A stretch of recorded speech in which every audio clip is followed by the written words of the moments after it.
O programa Saber Direito desta semana é com a professora Ana Cláudia Schwenk dos Santos e o curso é sobre Direito do Trabalho. Tem dúvidas sobre o assunto? Mande um e-mail para nós, direito@stf.jus.br. Você também pode estudar pela internet, é só acessar o site www.tvjustiça.jus.br. Olá, sejam bem-vindos a mais um programa Saber Direito. Esta é a nossa quinta aula do curso Direitos do Trabalhador Doméstico após a Emenda Constitucional 72. Nesta aula, nós vamos estudar como contratar um doméstico, como fazer a regularização dos contratos que já estão em curso. Em caso de ação judicial, quais são as peculiaridades que envolvem trabalho doméstico? Como o empregado doméstico será representado em juízo e o empregador? Veremos tudo isso na aula de hoje. Bom, a Emenda Constitucional 72 de 2013 estendeu aos empregados domésticos muitos direitos antes assegurados apenas aos empregados urbanos e rurais. A primeira providência ao se contratar um empregado doméstico, hoje, que também é um direito que já era assegurado aos domésticos antes da emenda, é a assinatura da carteira de trabalho. A carteira de trabalho do empregado doméstico, ela é um documento muito importante que vai nortear aquela relação de trabalho que se inicia. Então, nós temos que na carteira de trabalho do empregado doméstico deverá constar a sua remuneração, a sua função, seu local de trabalho, bem como possíveis alterações que ocorram no contrato de trabalho celebrado entre o empregador e o empregado doméstico. Bom, a assinatura da carteira de trabalho do doméstico conta com algumas peculiaridades, alguns requisitos que não podem faltar, que estão previstos no artigo 29 da CLT. A CLT, em seu artigo 29, ela aborda o que deve ser anotado na CTPS, né, que é a Carteira de Trabalho e Previdência Social, bem como aborda como anotar, o que anotar, quais são as informações mais relevantes. Então, o artigo 29 da CLT, ele vai nortear essa anotação.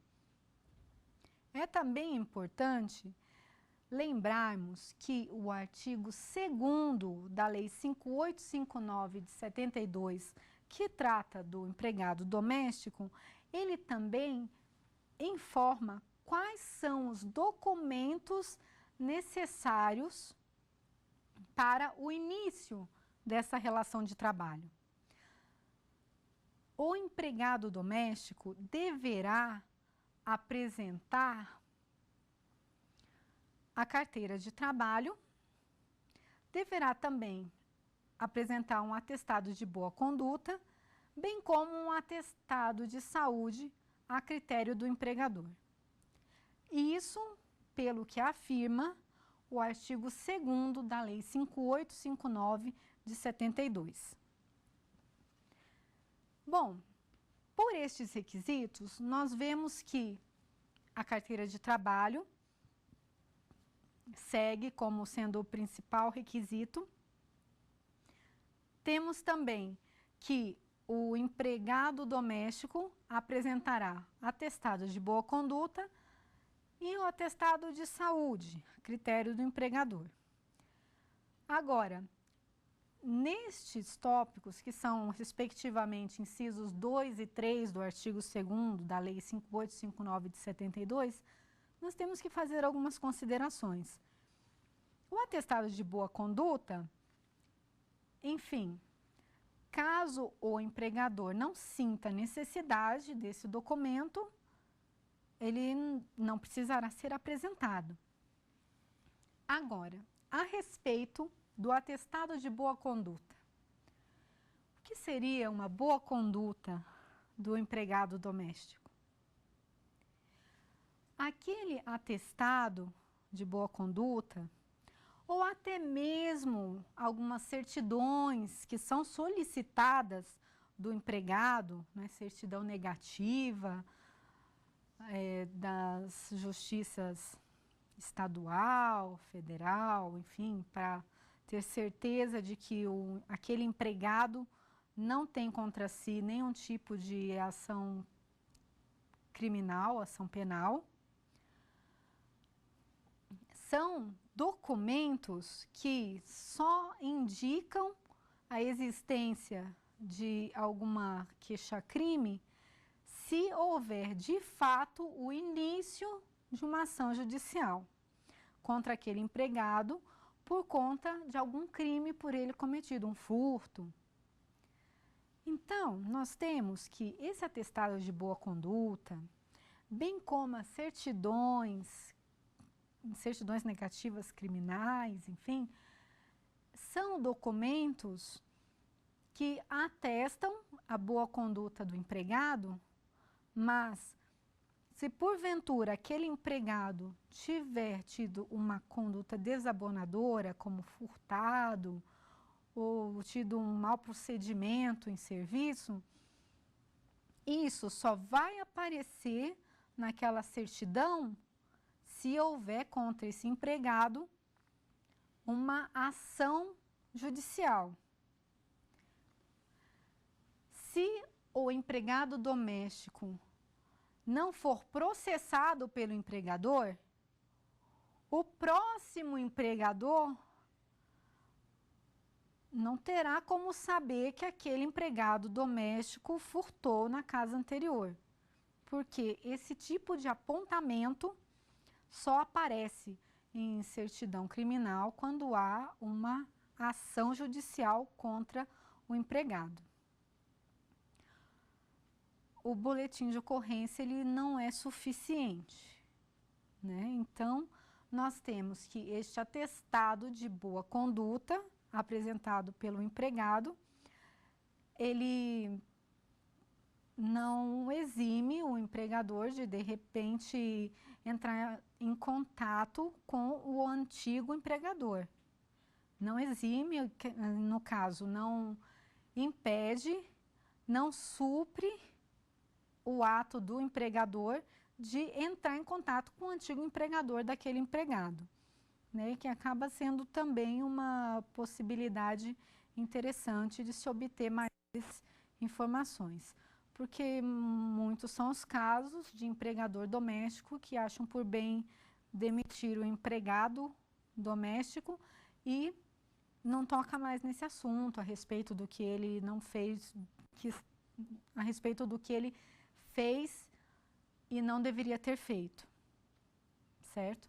Agora, a respeito do atestado médico, nós temos que, por conta da extensão do direito à saúde e segurança do trabalho, é sim obrigatório o empregador exigir esse exame médico do empregado para ter certeza de que a saúde do empregado estava íntegra quando da contratação dele. E essa é uma providência que assegura, tanto ao empregador quanto ao empregado, uma boa condução daquela relação de trabalho, né? Porque o empregador ele também tem responsabilidade em manter a saúde do empregado doméstico.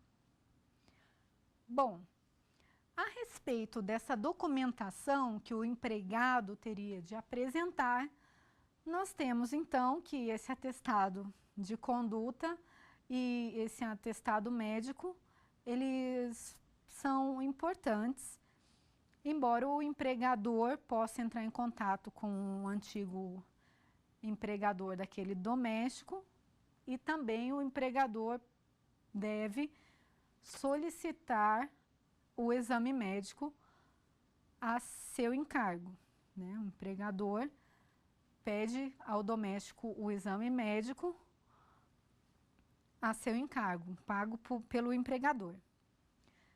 Seguindo adiante, nas peculiaridades da contratação do doméstico, nós temos que na carteira de trabalho e previdência social, o empregador terá de anotar aquela relação de trabalho no prazo de 48 horas, que é também o prazo previsto na CLT. Temos também que a Lei 5859 de 72, em seu artigo 6º, aquele que foi adicionado pela Lei 12.964 de 2014, esse artigo prevê que a falta de anotação na CTPS implica em infração administrativa, sujeita a multa. Então, é muito importante que o empregador receba essa documentação do empregado, né, a carteira de trabalho, atestado de boa conduta e o exame, e anote na carteira de trabalho todas as especificações da relação de trabalho. Essas especificações a serem anotadas deverão seguir o padrão que aparece na CLT e informar o nome, né, do empregador, o valor da remuneração. Especificamente com relação ao valor da remuneração, o empregador deve informar o valor nominal da remuneração do seu empregado doméstico. Ou seja, se o empregador for pagar um salário mínimo, não poderá anotar remuneração, um salário mínimo. Não. Deverá fazer constar na carteira de trabalho do empregado remuneração R$ 724, que é o valor do salário mínimo hoje, mas ainda assim R$ 724, que é o valor nominal. Então, nós temos que essa necessidade de anotação do valor nominal é fruto da súmula 4 do Supremo Tribunal Federal, que informa a impossibilidade de se utilizar o salário mínimo como indexador. Então, não pode fixar a remuneração do empregado doméstico em salários mínimos. É necessário fixar um valor numérico na carteira de trabalho. Bom, além dessa necessidade de informar a remuneração, nós temos que na carteira de trabalho deve ser anotado também a função do empregado, né? Se o empregado está sendo contratado como cozinheiro, como governanta, babá, a função deve ser também especificada na carteira de trabalho. Além desse cuidado de especificar a função, é importante